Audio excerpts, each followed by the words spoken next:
Aujourd'hui, je vais littéralement vous donner un plan d'action global pour investir dans l'immobilier et commencer à générer entre 1200 et 2000 euros de revenus passifs avec seulement un appartement à moins de 100 000 euros avec 30 minutes de gestion par semaine. Donc, qui je suis? Moi, c'est Axel. Je suis fondateur de Locatypique, donc un programme d'accompagnement justement qui va vous accompagner à faire ce type d'opération. Et on va voir aujourd'hui un plan d'action global pour que vraiment vous compreniez que ce n'est pas vraiment compliqué si vous avez un plan d'action de réussir votre première opération immobilière. Donc, concernant mon cas personnel, j'ai plusieurs logements atypiques. Donc, je vous les mets à l'écran. Je vous montre 4 projets que j'ai actuellement. Donc, on peut commencer par l'Arc-en-Ciel scandinave. Donc, un appartement avec un achat à 92 000 euros qui me génère 1200 euros par mois. On a le Temple du Désir où là, on est sur un achat à 86 000 euros qui me génère 2300 euros par mois. Et le projet Beauvoisine, du coup, qui globalise 2 appartements. Donc, une luxury room et un chalet room où on est sur un achat à 115 000 euros sur 2500 euros de revenus nets tous les mois. Donc, on va commencer par la première étape. Donc, tout d'abord, la première étape pour réussir dans l'investissement immobilier atypique, ça va être de comprendre la location courte durée atypique. Donc,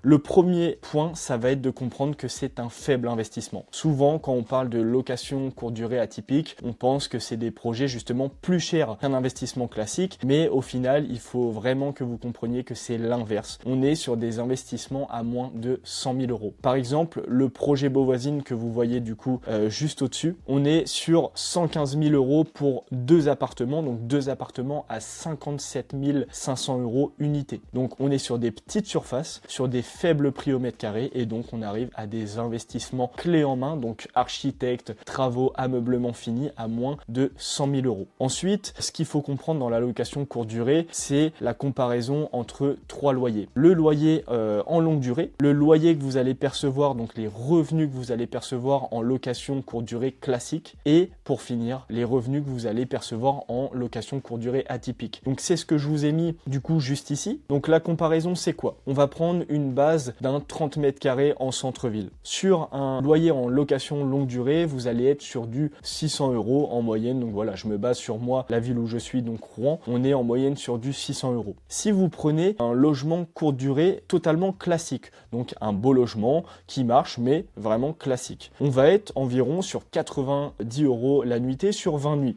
Donc ce qui fait 1800 euros de chiffre d'affaires sur ce logement, donc qui est déjà très bien. Par contre, là, je vais vous montrer un petit peu la puissance des logements atypiques et on va voir les chiffres d'un logement atypique. Le prix à la nuitée, il est à minimum 150 euros sur un logement atypique. Donc j'ai fait exactement le même calcul, donc 150 euros x 20 et là on passe à 3000 euros. Donc vous voyez un petit peu la différence, 600, 1800, 3000 euros. Donc elle est là, la puissance des locations courte durée atypiques. C'est vraiment qu'on va doubler le chiffre d'affaires par rapport à un logement en courte durée classique et on va vraiment faire du x5, x6 sur un loyer en longue durée. Et ensuite, ce qu'il faut comprendre, la troisième chose à comprendre, c'est que c'est simple à exécuter. Si vous avez un bon plan d'action, donc typiquement le plan d'action que je vous montre juste ici, si vous avez un bon plan d'action, vous ne ferez pas les erreurs que tout le monde font et ça va être simple à exécuter. Donc la deuxième étape qu'on va voir ensemble, ça va être de connaître les possibilités de financement. Donc évidemment, la première, on va penser à l'emprunt bancaire. Donc c'est vraiment la solution numéro 1 pour lever des fonds, pour faire justement un projet de location de courte durée atypique, mais il n'y a pas que ça. On a aussi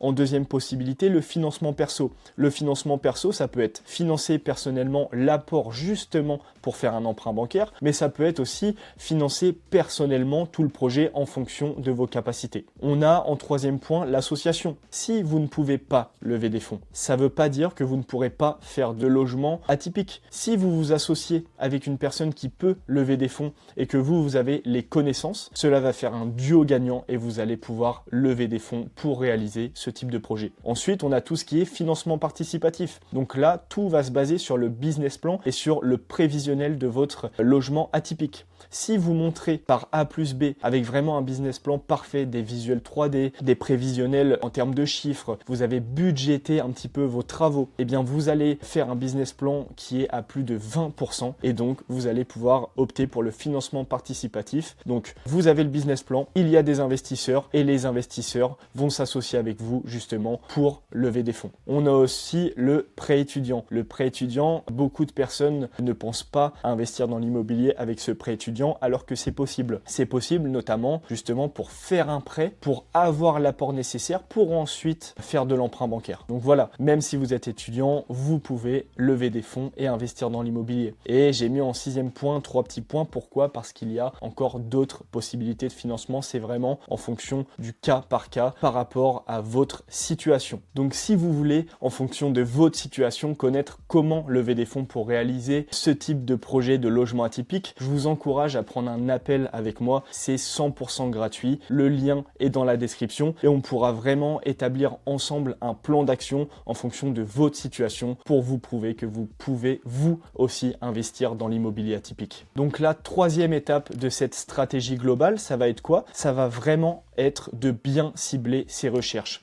On va bien cibler ses recherches en fonction de 4 points clés. Le premier point, ça va être la surface. Sur un logement atypique, on va être sur des petites surfaces, on sera entre du 13 et du 35 mètres carrés environ. Pourquoi? Parce qu'on veut des projets du coup qui sont le moins cher possible. Et donc, si on veut des projets à moins de 100 000 euros, on ne peut pas tabler sur du 40, 50, 60 mètres carrés parce que le prix va être vraiment supérieur à 100 000 euros. Et il faut vraiment comprendre quelque chose, c'est que un logement de 20 mètres carrés avec un prix à la nuitée à 150 euros, si vous prenez un logement à 60 mètres carrés, le prix à la nuitée ne sera pas de 450 euros. Le prix à la nuitée n'est pas corrélé par rapport au mètre carré. Donc c'est pour ça qu'on privilégie les plus petites surfaces. Ensuite, en termes de typologie, du coup, ça va de soi avec la surface. On va vraiment cibler tout ce qui est studio, T1, T2 pour bien cibler les recherches et ne pas aller chercher dans tous les sens. Ensuite, ça va être le secteur. Le secteur, on va vraiment essayer d'investir dans une ville où il y a de l'attraction, où il y a vraiment beaucoup de flux en termes de location, sur une ville qui est aux alentours de chez vous, donc à 1 heure de chez vous. Donc évidemment, partout en France, à 1 heure de chez vous, il y a toujours une ville où il y a de l'attraction et où vous pouvez investir dans l'immobilier atypique. Et le 4e point, ça va être le prix au mètre carré. Comme je l'ai dit du coup sur les étapes juste avant, on est sur des projets à moins de 100 000 euros, sur des petites surfaces,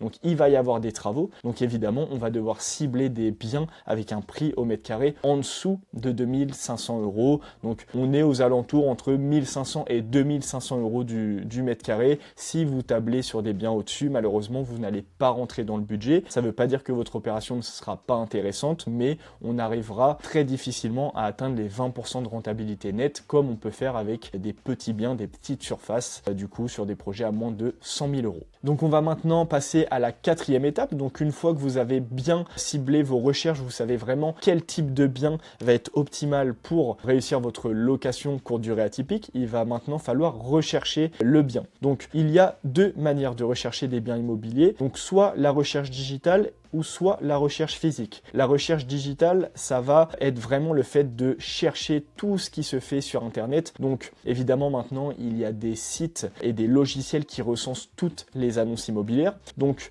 vous allez vraiment mettre tous les critères que vous avez définis au préalable sur ces sites et vous allez vraiment passer entre une demi-heure et 1 heure par jour vraiment à chercher et à éplucher toutes les annonces pour ne pas chercher dans le vide en fonction de vos critères. Donc mettez-vous une demi-heure, 1 heure par jour. Vous allez vraiment cibler tous les biens qui peuvent être intéressants. Vous allez noter les numéros et au préalable, du coup, vous allez appeler tous les agents immobiliers ou les propriétaires pour caler des visites en fonction de votre agenda et vraiment cibler les recherches et pas visiter des appartements pour rien. Et ensuite, la recherche physique, donc ça va être quoi? Ça va vraiment être d'aller démarcher du coup les agents immobiliers. Donc vous allez dans votre ville, vous prenez les 10 agents immobiliers qui sont autour de chez vous et donc vous allez les voir justement avec vos critères que vous avez avez établi au préalable et vous allez dire que vous êtes un investisseur à la recherche active de ce type de bien et que dès qu'il y a un bien qui sort, vous êtes vraiment hyper intéressé et vous voulez visiter avant les autres. C'est vraiment la réactivité qui va faire que vous allez trouver des bonnes affaires et aussi le fait que les agents immobiliers vont vous appeler directement, peut-être avoir du off-market et donc avoir des encore meilleures affaires que vous allez pouvoir négocier au maximum. Donc maintenant que vous avez recherché la bonne affaire et que du coup votre offre a été acceptée,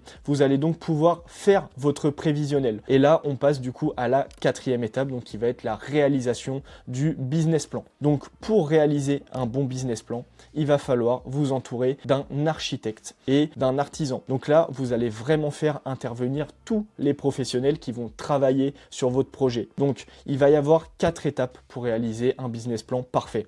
Donc tout d'abord, ça va être de budgétiser les travaux. Donc vous allez essayer d'avoir un maximum de devis le plus précis possible sur votre projet. Donc grâce à ce budget travaux et à ces devis, vous allez donc pouvoir réaliser un prévisionnel. Donc en termes de chiffres, là j'ai pris le prévisionnel du coup sur la luxury room et le chalet room. Donc comme vous voyez, on a le prix du bien, on a les frais de notaire et ce qui nous manque, c'est le budget architecte travaux. Et c'est vraiment en budgétisant un maximum que vous allez pouvoir du coup avoir le chiffre exact de votre rentabilité et donc ensuite vous allez remplir toutes les cases, donc votre estimation locative, vous allez remplir toutes les charges de votre projet pour ensuite avoir votre rentabilité nette. Et en fonction de ce budget de travaux, vous allez voir si vous rentrez dans vos cordes et si vous êtes à plus de 20%. Sur cet exemple, on est à 68 000 € de budget global, donc que ce soit architecte, travaux, suivi travaux et ameublement. Et on voit ici qu'on est à 23% de rentabilité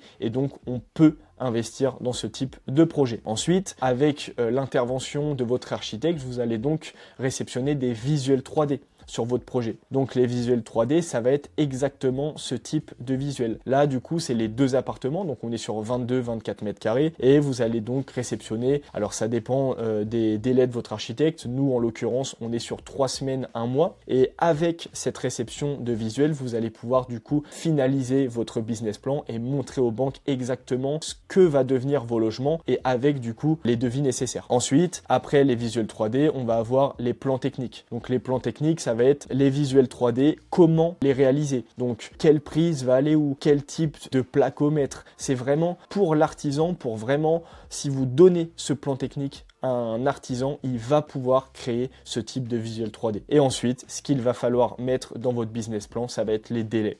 Donc, toute cette étape, vous allez le faire entre le compromis et l'acte définitif pour perdre le moins de temps possible pour que quand vous allez réceptionner les clés, vous allez pouvoir mettre toutes ces étapes en marche directement pour optimiser au plus votre temps et avoir rapidement vos premières rentrées locatives. Donc une fois que votre business plan est fait à la perfection, vous allez maintenant passer à la levée de fonds. Donc vous avez votre bonne affaire, donc les 20% de rentabilité nette sont validés, ça c'est sûr à 100%. Vous avez votre business plan qui est parfait, vous avez tout budgétisé, vous avez les visuels 3D, vous avez les devis des artisans. Du coup, les banques vont avoir plus du tout de questions par rapport à votre projet. Et là, le but, ça va être quoi? Ça va être de démarcher le plus de banques avec votre business plan en papier avec vous et exposer votre projet pour lever des fonds. Évidemment, avec un business plan comme celui-ci et 20% de rentabilité nette, vous n'aurez aucun problème à lever des fonds. Et une fois que votre levée de fonds est faite et que vous avez signé votre appartement et que vous avez la réception des clés de cet appartement,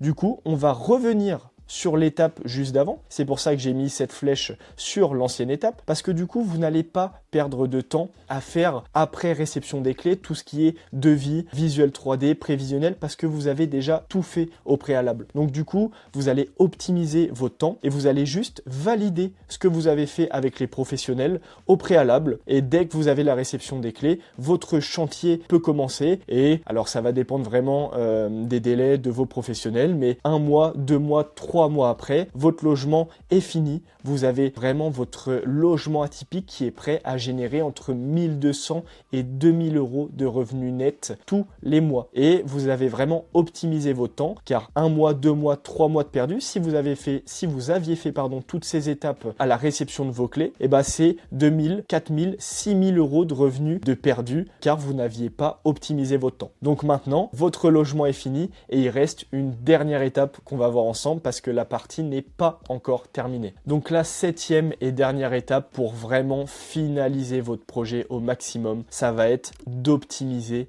et d'automatiser votre logement atypique. Donc évidemment, ces 2 étapes-là, ça va être pourquoi? Ça va être pour vous décharger de toute charge de votre logement atypique. Vous allez vraiment vous décharger de tout ce qui est entrée, sortie, message, le ménage. Donc vraiment, vous n'allez plus rien faire sur votre logement atypique. Vous allez tout déléguer. Donc, il va y avoir 5 étapes. Vous allez mettre en place l'arrivée autonome. Donc, avec un système de boîte à clés. Vous allez mettre en place des messages automatiques. Donc, les messages d'entrée, les messages de milieu de séjour et les messages de fin de séjour. Vous allez référencer votre annonce au maximum. Il faut que votre annonce soit présente dans les 10 premières annonces des logiciels de location courte durée de type Airbnb, Booking. C'est votre logement qu'on va voir en premier et c'est pour ça qu'on va avoir un taux de réservation qui est vraiment optimal. Ensuite, vous allez faire une synchronisation planning-prix.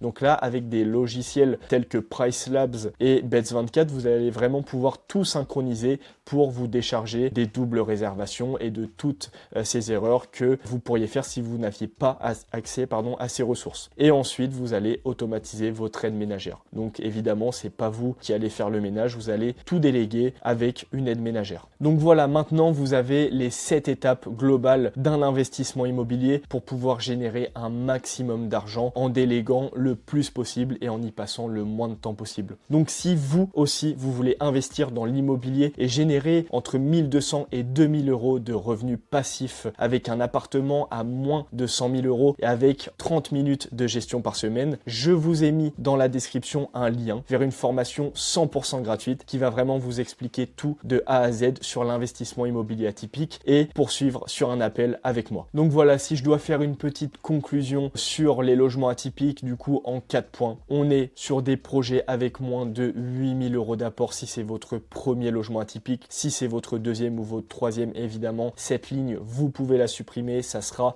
0 euros d'apport. On est sur des projets à moins de 100 000 euros, donc des petits projets faciles à financer. On est sur 20% de rentabilité nette et on est sur 30 minutes de gestion par semaine. Donc j'espère que cette vidéo vous a plu et je vous dis à bientôt dans une prochaine vidéo.